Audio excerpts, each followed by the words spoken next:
We are back again. It's Atlanta Discuss. We started our series about 4 weeks ago, State of the Nation. We done a lot of political analysis. We've looked at law enforcement. We looked at the diaspora contingent and we've ruled about the role of the media. But today we have an extraordinary guest, a scholar, an erudite one at that.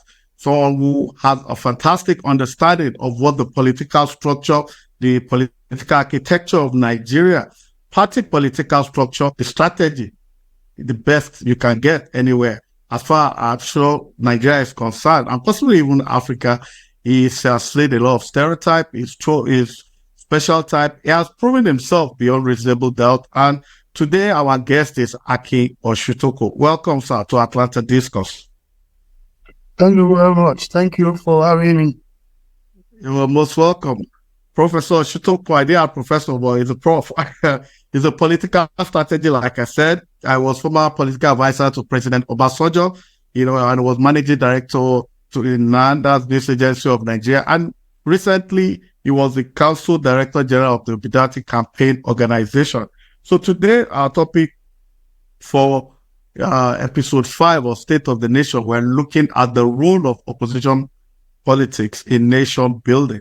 And in our tradition, we always go for the jugular. We don't waste time. But Atlanta Discourse is always a discussion. Sometimes we have an opinion on things we talk about. We try and bridge the gap between developing and developed world. And, we just make sure we go for the facts. That's what we look for. So our first question to you, that with benefit of hindsight as the Director General of the Bidati Campaign Organization, and with what we saw recently in Senegal, the election of the 44-year-old young man, and how they mobilized and all that. Do you think there's anything extra or something that your campaign organization, you could have done differently with benefit of hindsight? Over to you. What we would have done differently? Yes. Well, when we find Senegal. No, what's happening in Senegal?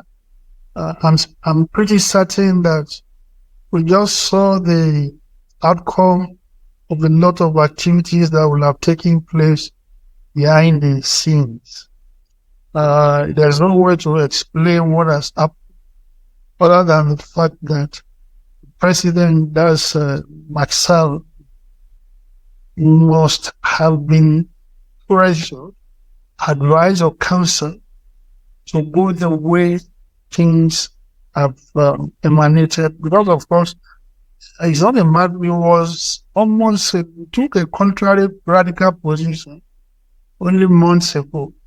So it's only for him to have changed, not only, to the point of handing over, but handing over to an opposition figure, suggests that the powerful, piper, a powerful actor behind the scenes, and he's playing the game. That is the way I see it. For me, I cannot see any other logic to explain what has happened. I mean, of course, taking the consideration, the African politics, and so there is no precedent as such for that. For you to have a potential recalcitrant leader to change within a matter of months, which you can countenance or contemplate an opponent winning the election. We have had examples of, which is rare, of transition from one party to the other. At that point in Nigeria, well, the way it happened in Nigeria, there was never a time that Goodluck Jonathan openly contemplated or implied that he was not going to leave the seat of government if there was an election that he lost.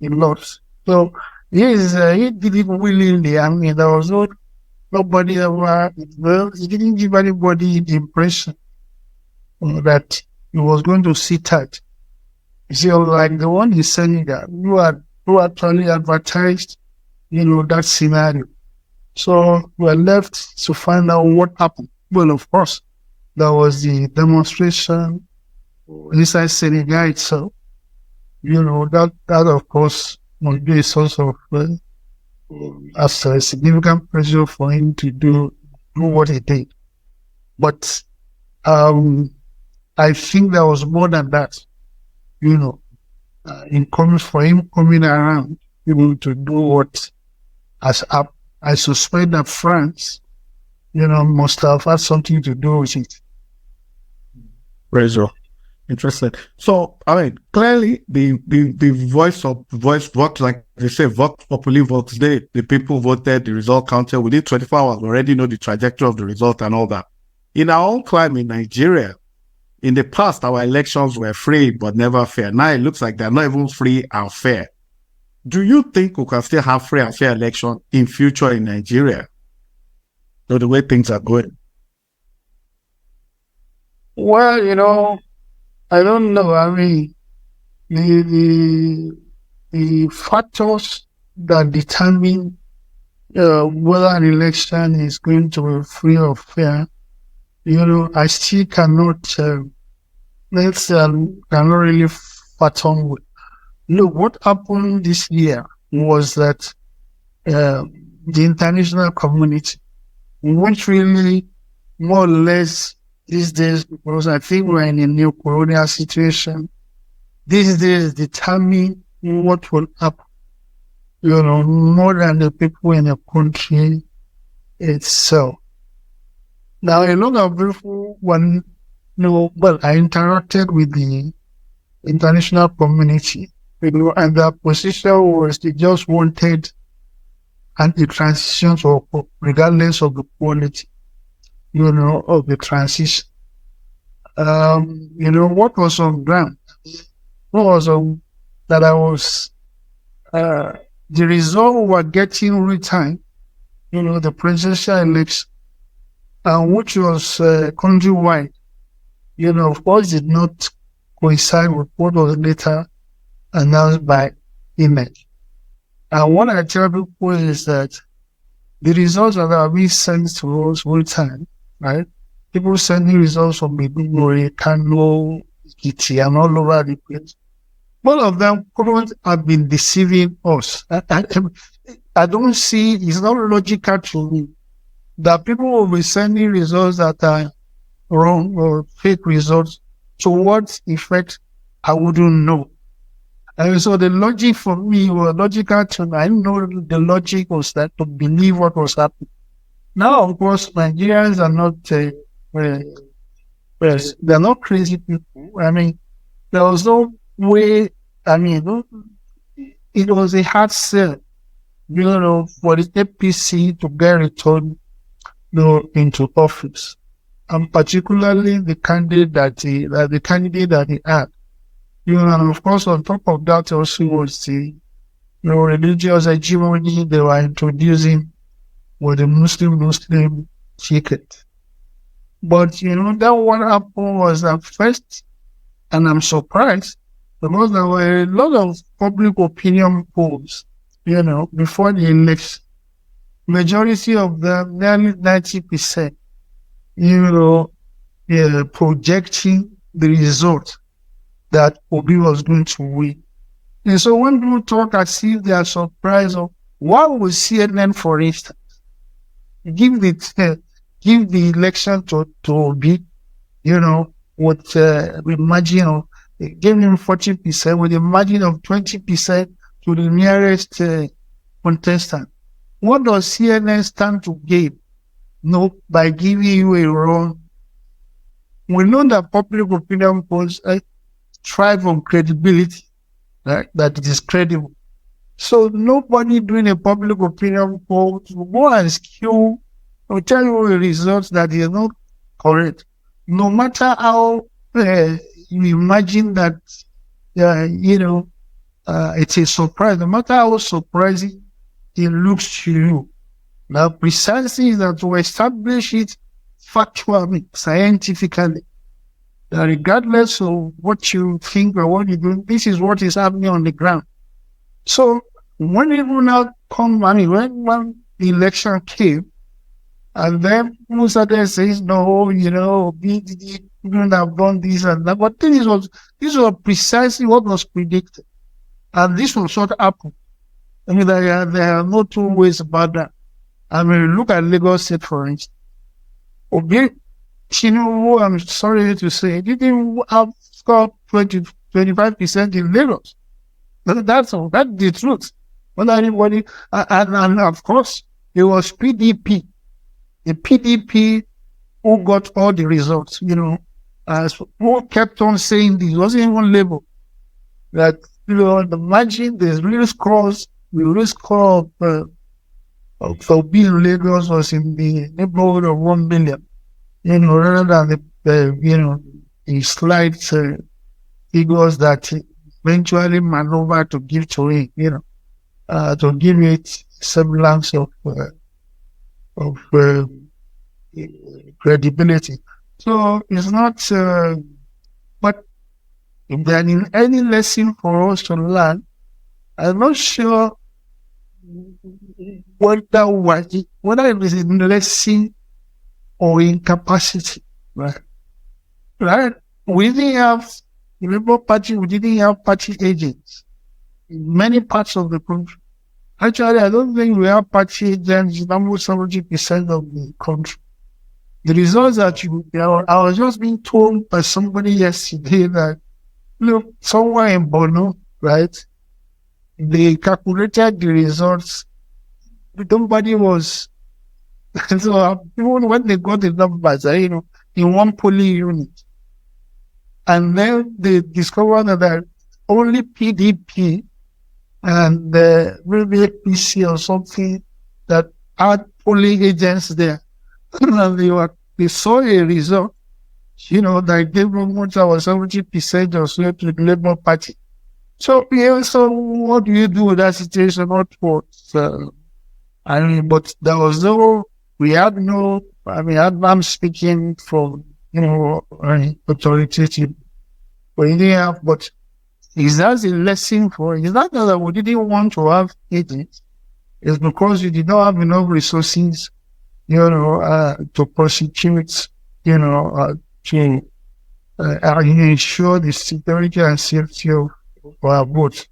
Again, is there a lesson for it? It's not as if we didn't know that we needed money, but so just to, it couldn't raise sufficient money to safeguard, our votes. So that was the most critical.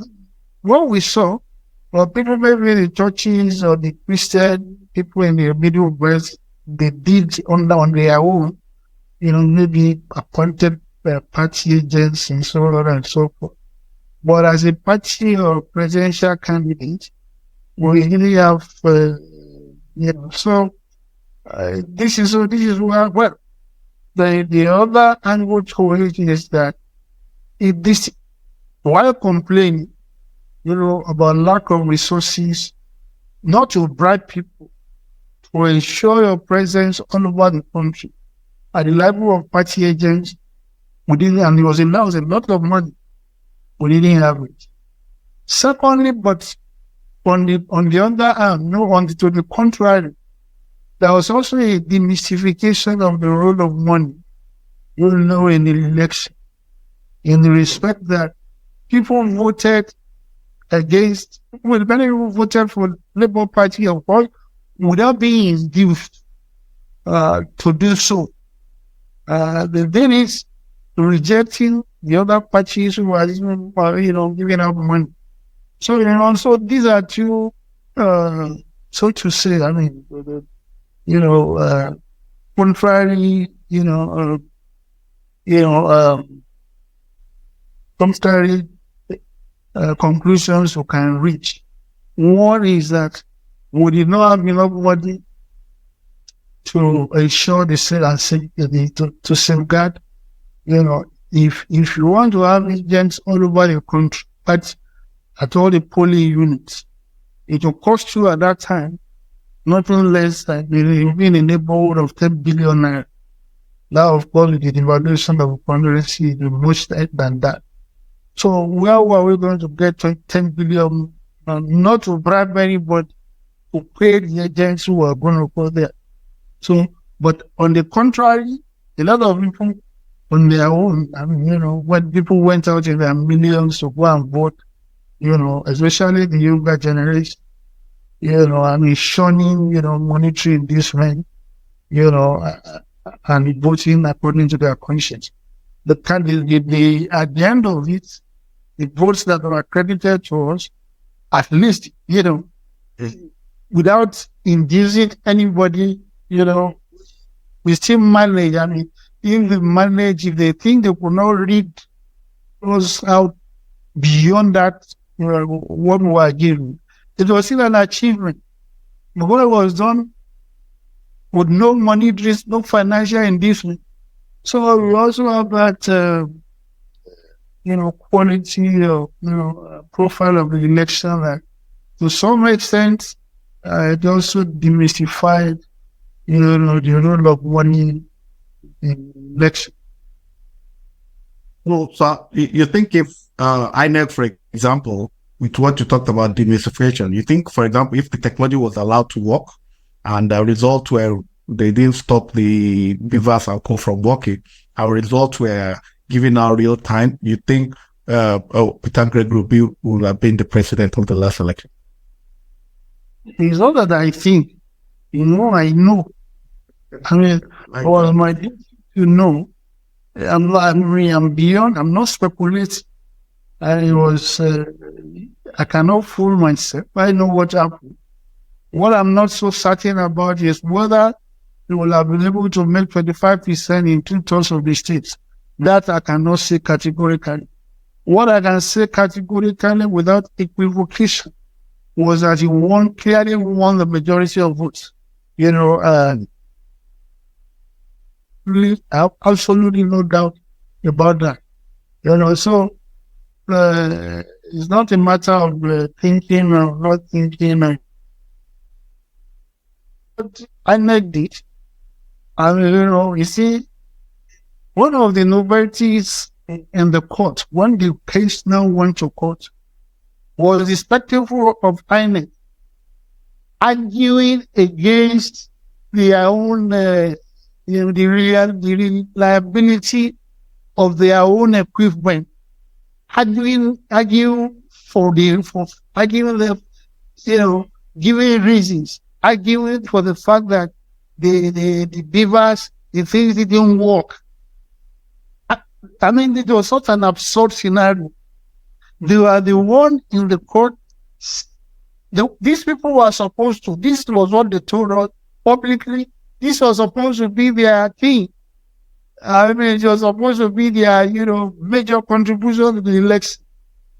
And in the court, they were saying, they're telling you, arguing against why we should not believe that the beavers was working or something like that.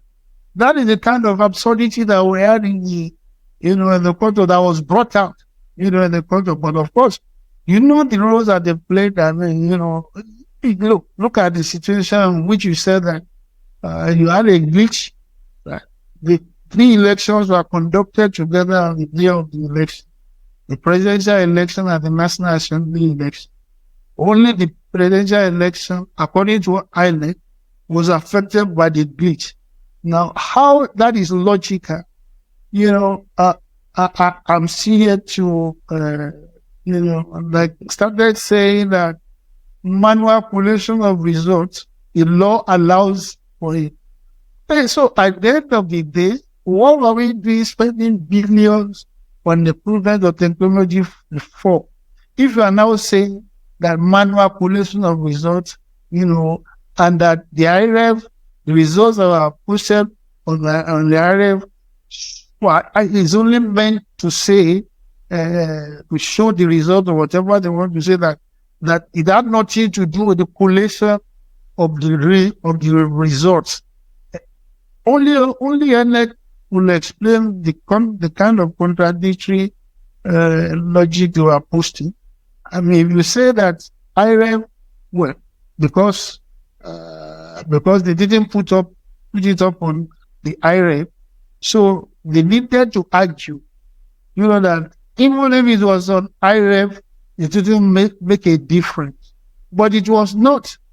And again, as I said, I'm still unable to explain the way, the logic of what they were saying. That look, manual results was, against the law. IRF is should be discounted. So because they were caught in a jam, some kind of problem. I'm sure as time goes on, they will perfect the reading more. The thing about it was that with the beavers, it was very difficult to read. Because what the beavers does is that the accreditation here is accredits precisely the number of voters who are attending polling unit. Before now, there was nothing like that. So before now, it was at the level of polling units, and so that they do this rigging and all the things like that, inflate figures. And so this time around, beavers, to that extent, prevented that from happening. What they now did was that in beavers now says that, look, the result in this polling booth is 166, or something like for Labour, and 112 for APC or something. They will now put 2 zeros behind it, maybe 1 0 for the for Labour, and put 2 zeros, for that. So at the end of the day, you will now get a result which was particularly important for this was what happened. That they will now put because no, let me clearly, because the sum of the votes must not be more than the votes that were counted. This was what they did.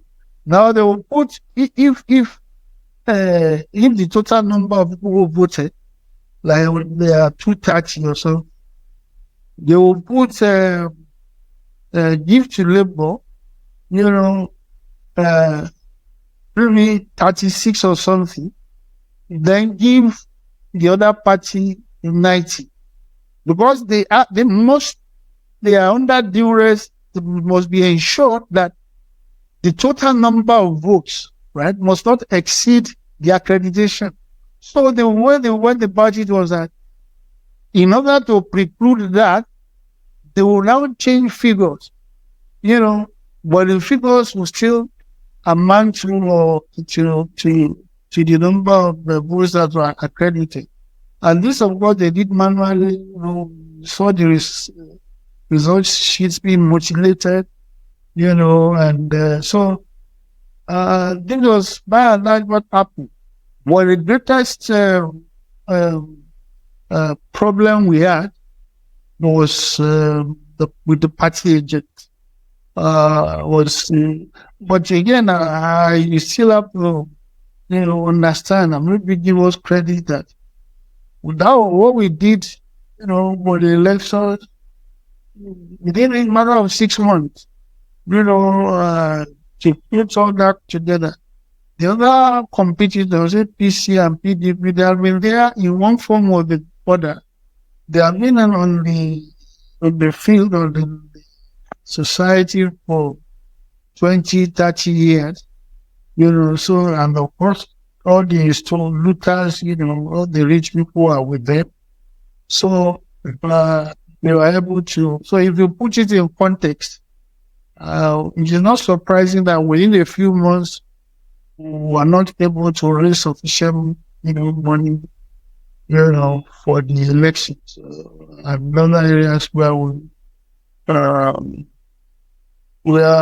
our output were within demonstrate sufficient capacity to secure, our votes. Well, I think even the whole world will agree that the Labour, really did very well. I mean, despite all the logistic issues you've just mentioned. But let me put this to you. In present day Nigeria, I mean, it does look like Labour Party is the major opposition to APC today. The PDP itself is struggling with so many issues. But what do you think is still fundamentally lacking in opposition politics in Nigeria? For example, your party, Labour Party, has some numbers of senators, some members of the House of Rep, and they've been a bit on the quiet side. It does look like they are endorsing most of the actions people of Nigeria are talking about. It is clear that there's a lot of insensitivity from the part of the Senate vis-a-vis budgeting and all that. But the Labour Party senators and members of Rep, they are silent. Why is that? Well, it's how do I characterize it? It's what you call the winner takes all. The winner takes all mentality, or the loser loses all. No, what you have to take into consideration is that many people, quite a number of those who got elected on the platform of Labour, they were not there because of ideological, motivations or something. They just saw it as a viable way to get to where they want to get. And they are not ideologues, and they are not people espousing, credibility or things like that. Sorry, there are not much difference between them. They just saw, it was, and they saw an effective, agency. It was a obedience movement, that could catapult them to where they are. As long as I see that they are loose, but even there, there was a study that was done a while ago that a country where you have the per capita income, that is not high or something, the idea was that that society will be prone, to the kind of problems that we have there. It will be difficult for opposition to survive in a situation in which majority of the people, they have no recourse to independent source of income, or that their income is so terrible, like low income earners, for instance. Because to vote is an exercise of independent action. Now, to take that independent action probably requires that you are independent in every other material, economically and so on. But if you are not, you are prone to being bribed or something to vote. And in Nigeria, another aspect of which is that Nigerian politics, whether we like, is still largely dominated by, the division, the partisan division is along the, ethno-regional, politics. There are a few things that have happened, and we could say that the presidential candidate of the APC is sort of, but there is still an element of that opposition tends to become coterminous, with a regional basis. Like that of, Iraq today, the Southeast region. Also, if you take the Southeast region today away from Labour Party, that's what will look very weak. So there is that is still, we are still dealing with that, Nigeria has not transcended, its original, politics. It's not ideologically based. It's not, but a large part of it also, of course, is, economic autonomy, the autonomy of action, right? There's a correlation between your autonomy of action and your level of income. Where the correlation is not positive, you are going to have a problem with the opposition, playing opposition politics or institutional politics. But of course, you also have to know that, relatively speaking, Well, Nigerian democracy is still young, uh, and of course, the intervening period of military dictatorship, between 1966 and now, where the military regime have been in power for upwards of 27 years. Military regime, the first aspect of which is that they don't group up, there is no opposition or parliament is outlawed. So it's only the media, that has kind of sort of, tend to, a base for anybody, for people who want to, people have forced to have issues with governance. So, I mean, it will develop, but that we are still at the infancy level. But and of course, the constitution. You see, Nigeria is confronted with a systemic crisis. And this is manifest, you can see the manifestation in all aspects of our life. And so it's difficult to isolate a problem and deal with it, and while leaving the others. So the prognosis at the end of the day is that we have to treat what we have in Nigeria today as a systemic crisis, meaning that we need a constitutional overhaul, to get things done. Like today in Nigeria, look, you cannot have the corrupt judiciary and expect not to have a corrupt parliament. They cannot coexist. You cannot have a corrupt executive that will coexist with a non-corrupt parliament or non-corrupt. So you see that, and this is the problem. So all of them, that's why it explains the situation that, look, all these organs of government will are behaving in a way that gives you the conclusion that what we're facing is a systemic crisis. Everybody has been so until we are able to confront that problem, that the main, response that we can give to the kind of systemic crisis we have today, is decentralization and devolution of powers. That's the restoration of federalism.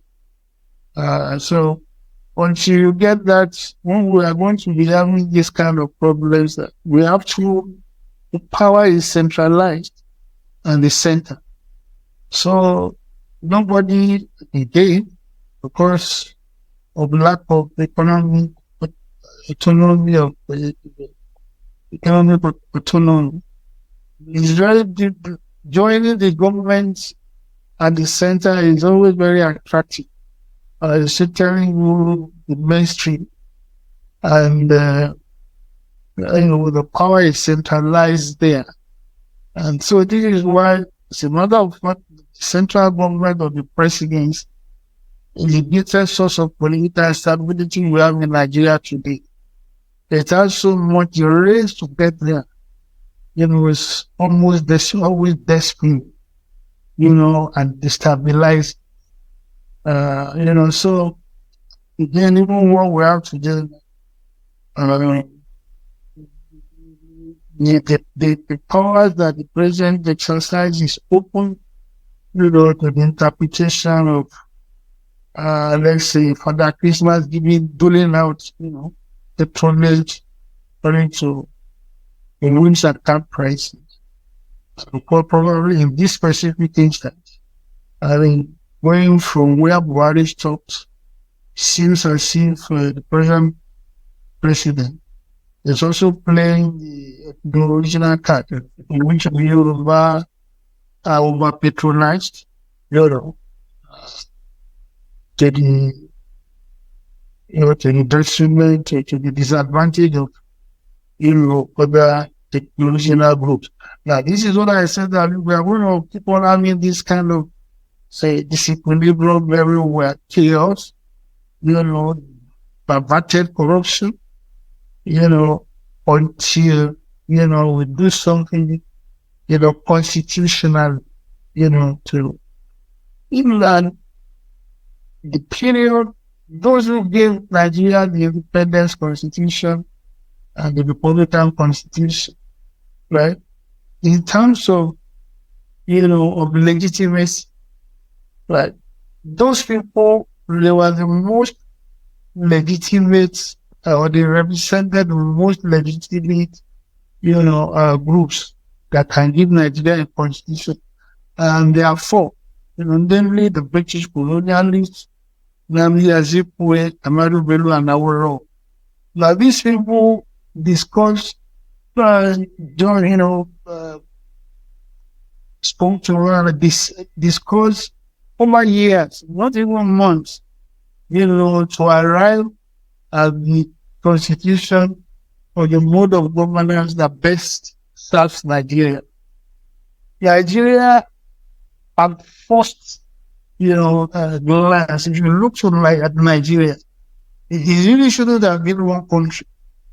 But in it is, this is what can serve, to mitigate the kind of problems that we are going to have.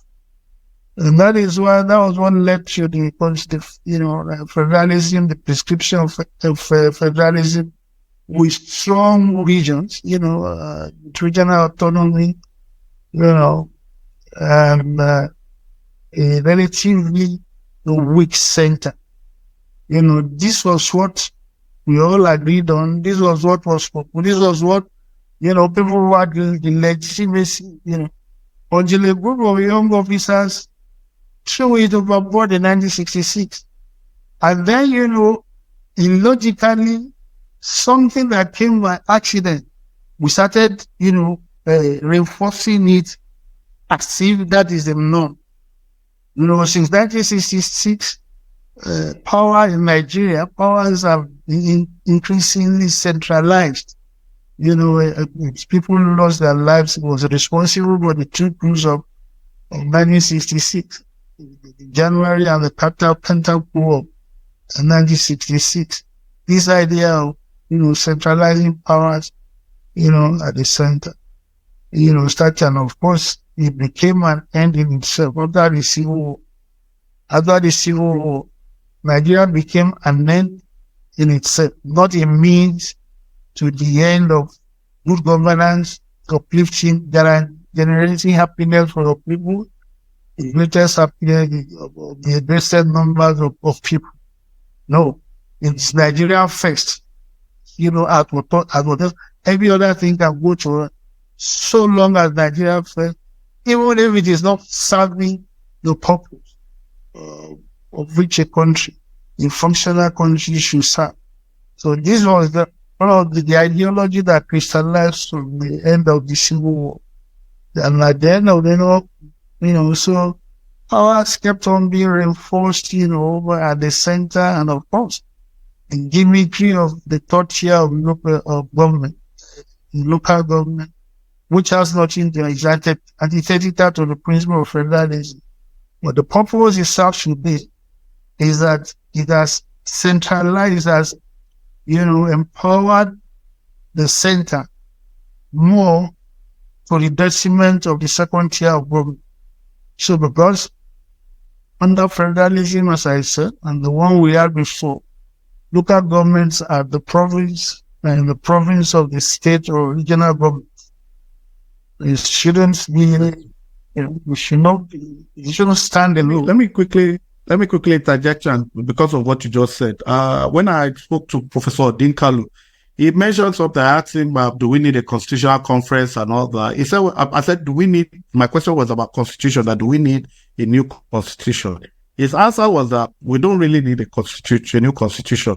We need to have a political agreement, that do we really want to live together? That's what he said, that before that constitution is more of paperwork and all that we must have a political agreement. And we both discussed, and we went to the case of India, that Pakistan went out of India, subsequently Bangladesh. We look at Malaysia, and Singapore, subsequently onto Sudan. So do you think this devolution of power you're talking about, do you think we should have a discussion on our political future, or we should just, redraft the new constitution? No, we have been having discussion on our political future every day. We have that every day. It's not, so that it goes on every day, every minute. We're having it. And we have even had the constitution from 1999. We have had two convocations that were directed at amending the constitution. One was maybe 2000 by the Obasanjo government. And then, of course, the 2014 National Conference which took place under Gawan. So, then how do you have a constitution without people talking about it? I mean, there's nothing contradictory. This one follows the other logically. They are one and the same. I mean, if you agree among yourselves, sit down to agree, it will still, the only meaning that it has is that it will end up in one document that will serve the purpose of it, and that is the constitution. So it is not, I don't understand, it's almost meaningless to say that you don't need a constitution. What you need is political, agreement. If you have a political agreement, is it going to be up in the air? It's going to end up at that piece of paper that this was what we agreed on. That we agreed on what will contain it is called the Constitution. So unless I don't understand the point, what you are saying. Okay. Anyway, no problem. Let's go to Labour Party. Now, I mean, Peter Greg Obi has been going around the country with a lot of people coming out. Clearly is a well-loved person, man of the people. Do you think Labour Party is that vehicle for him going forward and possibly in the future? Well, my experience with the Labour Party, has been very disappointing. And of course, people are investing Labour Party with the legitimacy, that it does not possess, the appeal that it does not possess.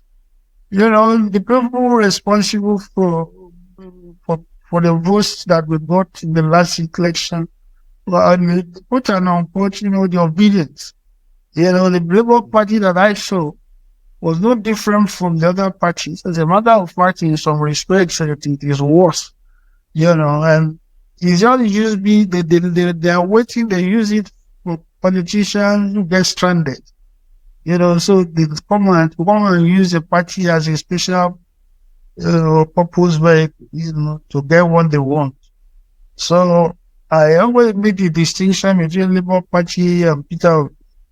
I don't see the contribution of Labour Party to the results that we had. I don't know. I can't say that's it must meet point at some point in terms of its the spread, national spread, and but it's not ideally the kind of party that we should have.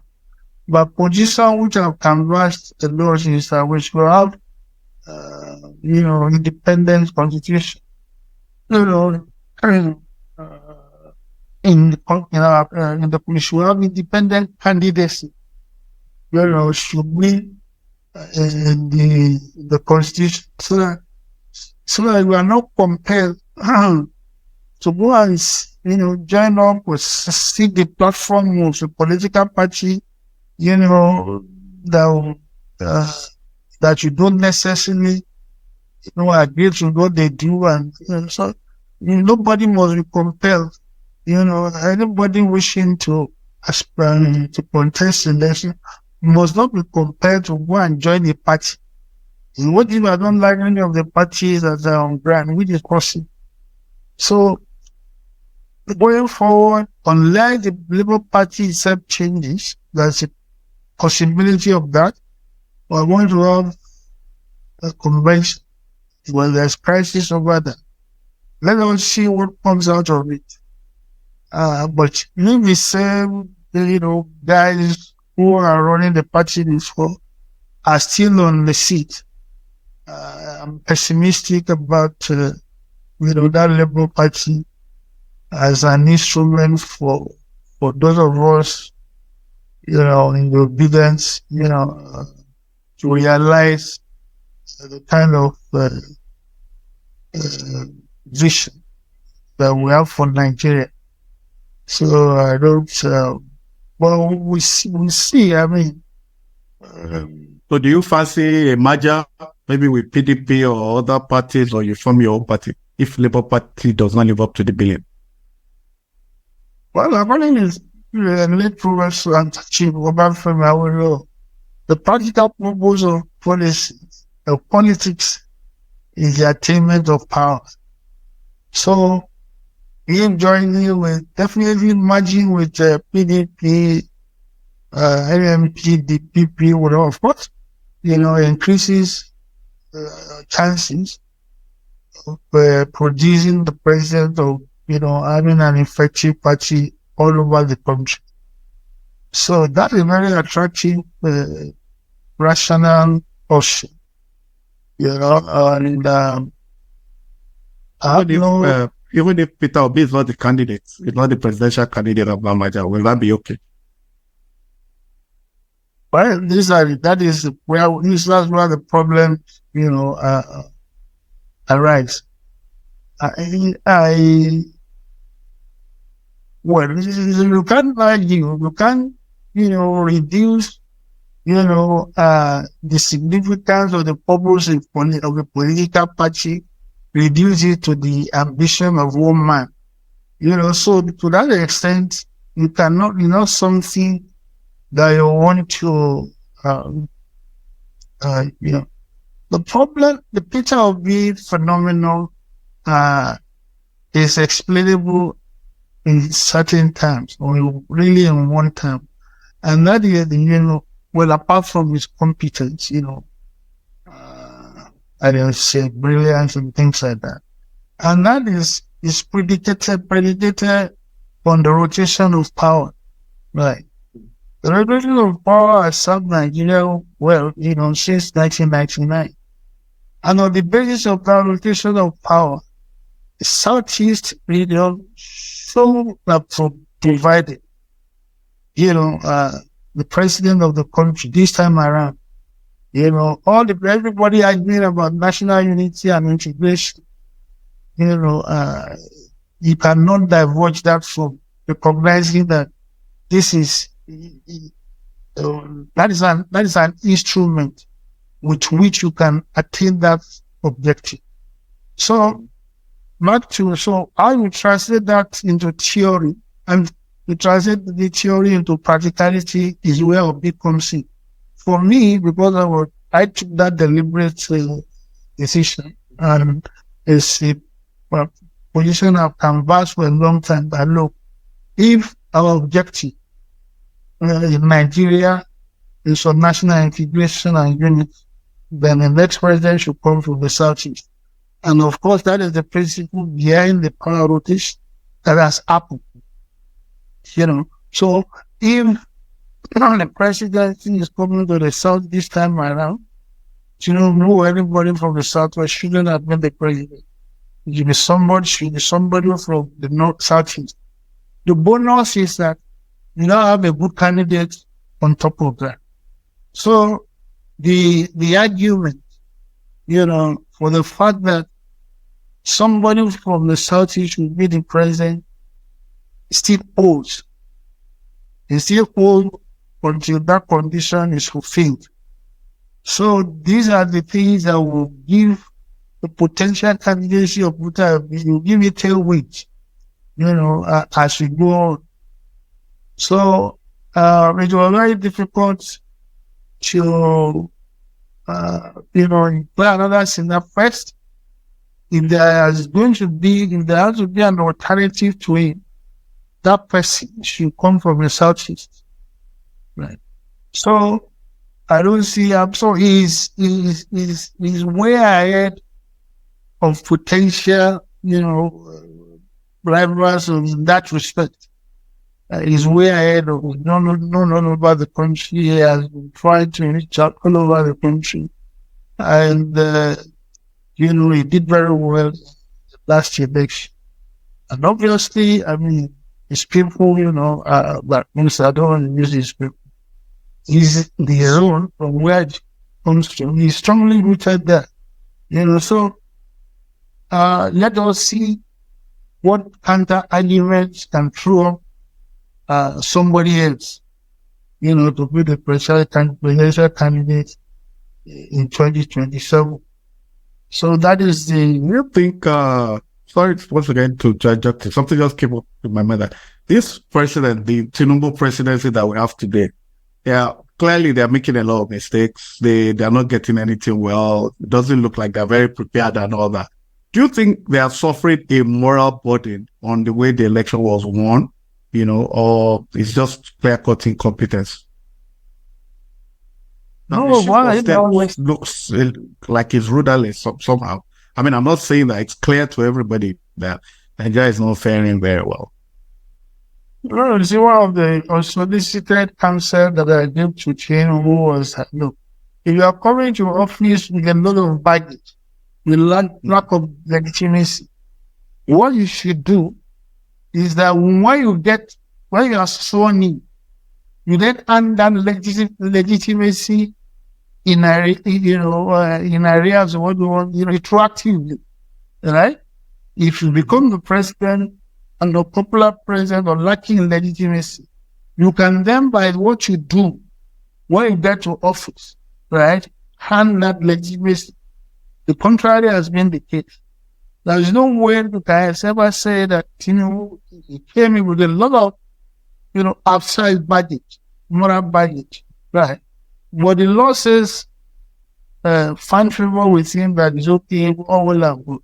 Okay, then, so when you get there, the urge, because of that backdrop, right, you should, move, and do all you can, to make a difference that will make that will render, irrelevant whatever you might have been in the past. But we're not saying a lot of that. So it is not, I mean, it's correct that, when the speaker of the moral body, look, is in office, by the power of 10% of Nigerians. And the reason is that you can go to calculate it. The number of people who voted in the last election was, maybe, according to INEC, was less than 20 million, right? Of that 20 million,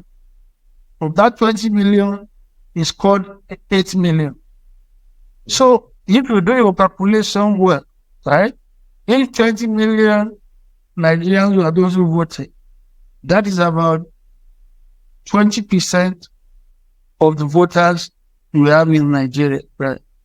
Now, if out of that 20 million, you got 8%, so if you do the calculation, you find out that he's a minority president. I mean, very significantly minority president. So it was not. He had 38% of the vote, and I think even Shagari had 48%. Just to buttress the point to make. That margin, I mean, look, of those who voted, that's what I'm saying. Yes. Of those who voted. I mean, in Shagari case, I'm sure that many people, it's not like that. There was a minority of voters that voted. Mm-hmm. Then out of that minority, you can now get, a fraction, of the votes that you have. But as I've said, we shouldn't be taking all that into consideration. It should be an incentive for him to do to impress people, to do what is right. But that has not been the case. And in particular, I keep on making the point that, okay, from the day the INEC declared him president-elect and the day he was sworn, you have 3 months gap, 3 months of grace. What did he do with those 3 months? Knowing fully well the kind of challenges that will confront you from immediate, something like oil subsidy, for instance. Couldn't you have done something within 3 months? Come up with a comprehensive policy on oil subsidy. What they have is, they didn't do anything. They couldn't anticipate. What he showed was that he didn't anticipate the kind of challenges that will come from removing, the oil subsidy. It's not enough to say that feeling, celebrating yourself as courageous that you removed it. That is not how governance is done. I mean, he himself said it was not in his speech that something just came over him, and they said something is gone. Is that how you govern? And of course, we are living with the consequences of that kind of governance. So, we'll see things as you go along. I mean, I don't know. But again, it was not as if with salt that it was going to be a fantastic president. I don't think so. Many of the people who voted for him, mainly from the Muslim North, and saw him, they know what they want. You saw him as a young man. And of course, a number of Yoruba people who they perpetrated a lot of fraud. So it is not as if people didn't know that who cannot be, objectively speaking, cannot be a fantastic president. But that things that you will see, so at my theories, like this dream. I mean, it's nobody will have. I didn't know that that things would go that far. I mean, look. Again, as I said, it was an unsolicited counsel. So I did a program. I can't remember what maybe with channels. That he was going to appoint his minister. Look, okay, what can you tell me? And I said, look, against the background of the severity of the economic crisis of Nigeria, limit your numbers of ministers to that which is the irreducible minimum in the constitution, and that is 36 states. What the Nigerian constitution says is that you must have 1 minister per state. That will give you 36 ministers. So I said, look, the spirit of your state, you should limit yourself to that 36, right? So, but he didn't even, he ended up appointing the highest number of ministers since 1999. And so these are the kind of, demonstration of, weakness, inability, to govern the country. Yeah, coming. Thank you very much, sir, for your time. Thank you so much. We're pressed for time. We're going to end it there. It's a wrap. Thank you for your time. We have been talking to Mr. Kyoshito. He is an erudite scholar, political strategist. He's the Director General of the Unitary Campaign Organization. He has said so much. He has told us about the role of opposition politics, what might likely happen in the future. We asked about the Labour Party being a future vehicle for them. He said, well, it's not certain. Politics, you have to negotiate. You have to look at how it's feasible to attain power, which is the main objective. He's also not surprised that the situation in the country is the way it is. A lot of people are disappointed. A lot of people are not surprised, but like the type of person he is true to power. He said it the way it is. He believes the last election was won by his principal, Peter Gregory Obi, and he gave a lot of empirical evidence. If technology had been allowed to work, it will have elsewhere. So, Mr. Kyoshito, thank you very much for coming to Atlanta Discuss, and we look forward to having you next time. Thank you. So it's a wrap there. Thank you, Antarctica, Asia, Africa, North America, Europe, everywhere. Thank you for your loyalty. Goodbye.